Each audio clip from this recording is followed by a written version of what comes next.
PM Awas Yojana किस्ती नहीं 22 महिला प्रेमिकों सह फेरार। आसंतु जानिबा यार सर्विसेस खबर विषय रे।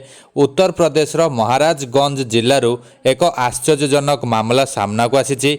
एठारे निचलोल ब्लॉक रे रहुतुबा 22 जन विवाहिता महिला निज प्रेमिक मानक सहित फेरार हो जाइछन्ति।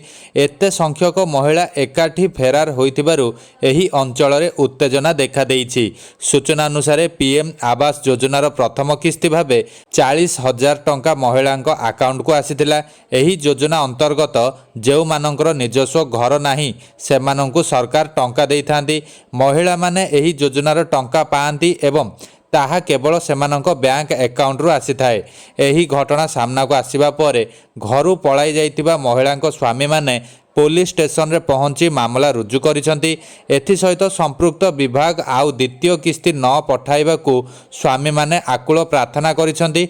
एहा मध्य सामना को आसीछि जे निचलोल ब्लॉक रे 2350 महिलांकू एही योजनार हिताधिकारी भाबे चिन्हट करा जाइथिला। एहा सहित पीएम आवास योजना अंतर्गत प्रथम किस्ती समस्त महिलांक अकाउंट को पठाई दिया जाइथिला। एही योजनार नियम अनुसार जदि कोनोसी हिताधिकारी पीएम आवास योजना अंतर्गत मिलिथिबा अर्थ को अन्य कोनोसी कार्य रे व्यवहार करंती तेबे सरकारक पाखरे टंका फेरस्त करिवार अधिकार अछि।